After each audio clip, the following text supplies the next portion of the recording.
আমরা অনেক সময় ভাবি বাংলাদেশ মানেই আসলে বেঙ্গলি কালচার, কিন্তু আসলে এই দেশের ভেতরে 50+ বেশি ইন্ডিজিনাস কমিউনিটি আছে।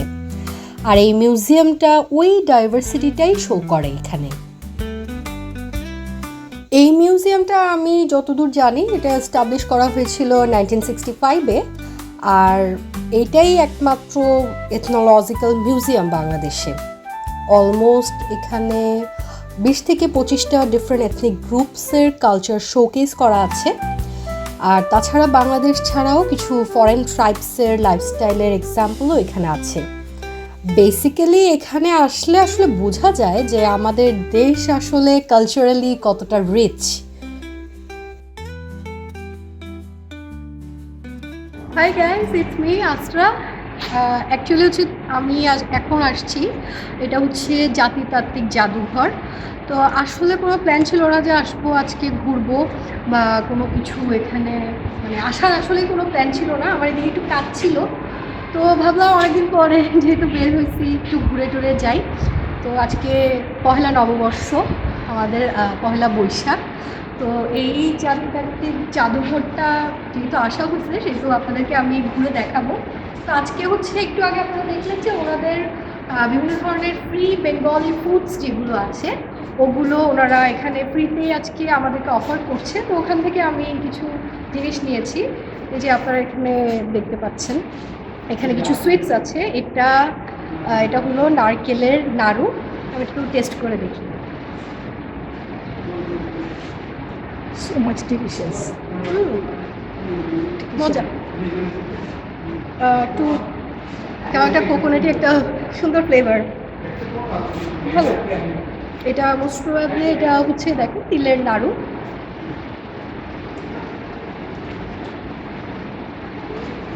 এটা খুব হার্ড বাট আই লাইক। আজকে আপনাদেরকে আসলে ঘুরে ঘুরে দেখাবো এই জাদুঘরটাতে আসলে কি আছে। এটা কি ছিল? ছাতু। আচ্ছা, এটা ছাতু সম্ভবত।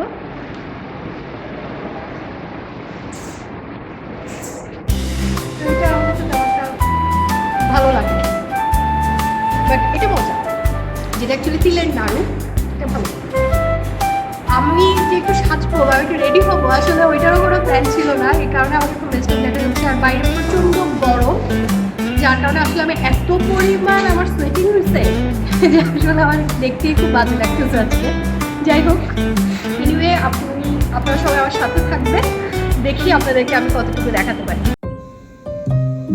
আসলে এখানে একটা অনেস্ট কথা বলি, মিউজিয়ামটা আসলে খুব একটা হাইটেক কোনো মিউজিয়াম না। অ্যান্ড এটার লাইটিং বা প্রেজেন্টেশন কিছুটা আপনার কাছে, কিছুটা না বলা যায় যে অলমোস্ট এটা একটা ওল্ড স্কুল স্টাইলের মিউজিয়াম। বাট আমার মনে হয় content wise it's rich and meaningful.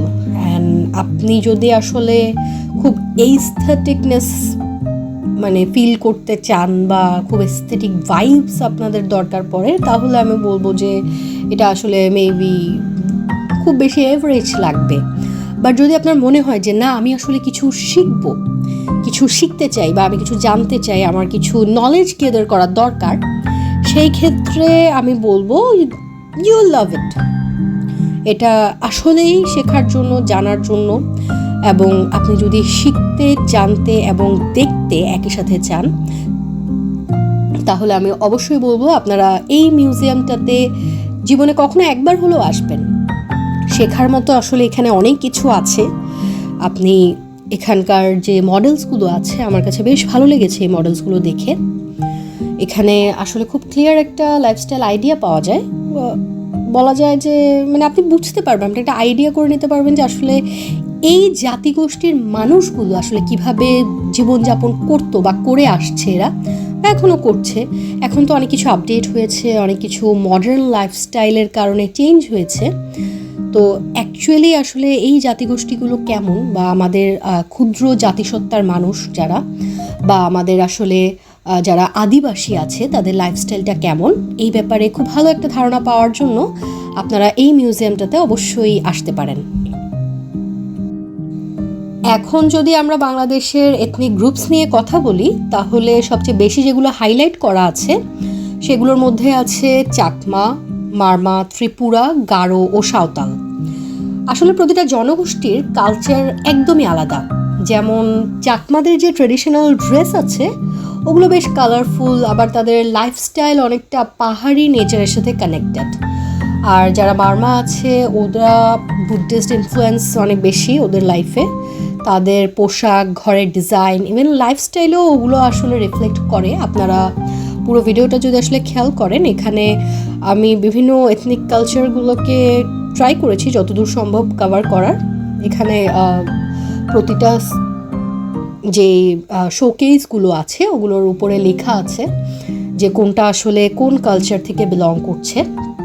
তাছাড়াও এখানে সাঁওতাল যারা আছে এরা মোস্টলি প্লেইন ল্যান্ড থেকে বিলং করে, আর তাদের কালচার, মিউজিক, ড্যান্স, ফেস্টিভ্যালস এবং এগুলো সবগুলোই আপনি যখন দেখবেন বোঝা যায় এখানে আসলে। কারণ আসলে এই মিউজিয়ামটার একটা বিশেষ দিক আমি যেটা মনে করি সেটা হলো আপনি তো একদম গিয়ে মানে সবগুলো কালচারের মানুষের সাথে আপনি গিয়ে মিশতে পারবেন না বা ওদের সম্পর্কে গিয়ে জানতে পারবেন না। কিন্তু আপনি যখন এই মিউজিয়ামটাতে আসবেন, আপনার গুগল করার চেয়ে বা বই পড়ার চেয়ে আপনি মিউজিয়ামে আসলে আপনি অনায়াসে এই শোকেসগুলো দেখতে পারবেন।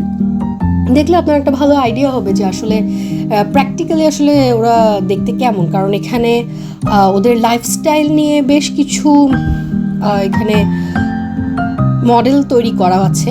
এই মডেলগুলো দেখলে আসলে একটা মোটামুটি ধারণা পাওয়া যায় আসলে এই মানুষগুলো কেমন, আমাদের যারা বাংলাদেশি আদিবাসী আছে তারা আসলে কেমন, ওই ব্যাপারে আসলে একটা ভালো ধারণা পাওয়া যায়। আর সবচেয়ে মজার একটা বিষয় এখানে শুধুমাত্র তাদের ড্রেস না, ওদের ঘরের মডেল, রান্নার জিনিস, বিভিন্ন ধরনের ফার্মিং টুলস, মানে সব কিছু, মানে এখানে যতটুকু সম্ভব এখানে ডিটেলসে অনেক কিছুই আছে। লাইক এগুলো দেখলে আমার মনে হয় যে আসলে ইমাজিন করা যায় যে আসলে তারা ডেইলি লাইফটা কিভাবে লিড করে।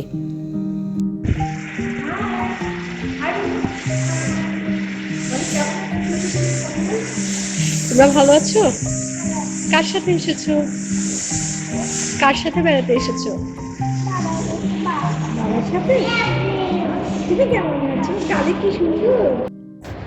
আমার সাথে হচ্ছে আপনার স্পিকার বা যা থাকে নাই, যার কারণে হচ্ছে একটু নয়েজ বেশি আসতে পারে। অলমোস্ট আমি ট্রাই করেছি আপনাদেরকে জাদুঘরের পুরোটা দেখানো। আমার জানার মধ্যে বাংলাদেশের আর কোনো জাদুঘর নেই যেখানে অ্যাকচুয়ালি মানে ক্যামেরা করা যায়, মানে অ্যাকচুয়ালি ভিডিওগুলো করা যায় বা কিছু। আমার জানার মধ্যে এই জাদুঘরটাতে এই অপরচুনিটিটা পাওয়া যায়। বাট আমি যেটা বলতে চাচ্ছি সেটা হচ্ছে আমি যখন খুব ছোটো ছিলাম তখন আমার বাবা হচ্ছে আমাকে এখানে নিয়ে এসেছিল। তো আজকে দীর্ঘ অনেক দিন পরে, আসলে অনেক বছর পরে আমি আবার আসলে এই জাদুঘরটাতে এসেছি। তো আমার অনেক ভালো লাগছে যে সেই কোন ছোটোবেলায় আসলাম, এরপরে আবার এতটা দিন পরে এখানে আসার সুযোগ হলো। আসলে আমি একটা কথা বলতে চাই কি জানেন, এখনকার যে জেনারেশনটা ওটা অনেক সময় দেখা যায় যে এরা বলে হ্যাঁ জাদুঘরে যাওয়া ইটস রিয়েলি বোরিং, এখানে কি আছে এরকম কি বা এসবের জাদু। আমি অনেক দেখছি এখন যা জেনারেশন যারা আসলে আসছে এদের ক্ষেত্রে এরা আসলে অনেক কিছু বলে জাদুঘরে যাওয়াটা আসলে বলি। বাট আমি পার্সোনালি একটু অন্য ধারার মানুষ, সেই হিসেবে আমি এটা বলবো যে অবশ্যই একজন মানুষকে জাদুঘরে যাওয়া উচিত। সে যে কোনো দেশে যদি ঘুরতে যায় তাকে অবশ্যই তাদের মিউজিয়াম গিয়ে দেখে আসা উচিত। এই কারণেই, কারণ আপনি যখন একটা মিউজিয়ামে যাবেন তখন দেখবেন যে ওই দেশের যে অ্যাকচুয়ালি কালচার বা ওই দেশের আগের মানুষ বা ওই জায়গাতে আসলে যারা থাকতো আগে তারা কীভাবে জীবনযাপন করতো বা অ্যাকচুয়ালি কীভাবে চলাফেরা করতো। এই যে এটা হচ্ছে অ্যাকচুয়ালি আমাদের জাতিতাত্ত্বিক জাদুঘর, যেখানে হচ্ছে অ্যাকচুয়ালি আমাদের বাংলাদেশের উপজাতিরা প্লাস হচ্ছে আপনার আমরা বাঙালিরা আমাদের যে সংস্কৃতি বা বিভিন্ন জিনিসপত্র পুরনো সময়ের বা উপজাতিরা আসলে যা ব্যবহার করে ওই জিনিসগুলোই কিন্তু অ্যাকচুয়ালি এই জাদুঘরটার ভেতরে এখানে ওরা সংরক্ষণ করে রেখেছে। তো আমার পার্সোনালি সবসময়ই বরাবর থেকে জাদুঘরে ঘুরতে ভালো লাগে, দেখতে ভালো লাগে যে আসলে একটা জাতি কেমন ছিল বা একটা জাতি কীভাবে জীবনযাপন করতো বা তাদের আসলে কী ধরনের অস্ত্র, কী ধরনের জীবনধারা বা তারা আসলে কী কী ব্যবহার করতো না করতো সব কিছুই আসলে এখানের ভিতরে অনেকটাই তারা কভার করেছে। এটা যেমন এখানে আমাদের চিটংয়ে যারা অ্যাকচুয়ালি উপজাতি আছে চাকমা, ওদের এখানে একটা লাইফস্টাইল এখানে দেখাচ্ছে। তো এই লাইফস্টাইলটা সম্পর্কে আসলে আপনি ধারণা পাবেন কোথায়? আপনি এখন দেখেন বই অ্যাভেলেবেল, গুগল অ্যাভেলেবেল, সব কিছু এখন অ্যাভেলেবেল, আপনি পাবেন ধারণা। কিন্তু আপনি যখন আসলে একটা জাদুঘরে যাবেন তখন ওইটার যে আসলে একটা মর্যাদা বা ওইটার যে আসলে দেখে যে আপনি একটা মজা পাবেন, ওইটা আসলে আমার মনে হয় না ঠিক আসলে গুগল বা আপনি বইয়ের পাতায় পাবেন। হ্যাঁ, আমরা অ্যাকচুয়ালি যারা খুব বই পোকা আছি বা যারা বই পড়ি, তারা হচ্ছে কি বই পড়তে পড়তে ঠিক কল্পনা করে নিই। যেমন অনেক ট্রাভেল, বিভিন্ন ধরনের ট্রাভেল নিয়ে বিভিন্ন ধরনের বইগুলো লিখে, ভ্রমণ নিয়ে বিভিন্ন ধরনের বইগুলো লেখা হয় আসলে। তো আমরা অ্যাকচুয়ালি যারা বই পড়ি, লাইক আমি যখন বই পড়ি তখন আমি যেটা করি, হ্যাঁ লিখেছে, ঠিক আছে, একজন রাইটার যখন লিখে তখন আমি কল্পনা করতে থাকি, হ্যাঁ আমিও ওই রাইটারের সাথে ওই জায়গায় গিয়েছি। বাট আসলে আপনি যখন জাদুঘরে যাবেন দেখবেন তখন আর ওই সময়টার ফিলিংটা আসলে আলাদা, যেটা অ্যাকচুয়ালি ছোটোবেলা থেকে মানে বাচ্চাদেরকে আসলে আমি মনে করি এটা আসলে দেখানো উচিত। এটা শুধুমাত্র আমার একান্ত ব্যক্তিগত একটা মতামত।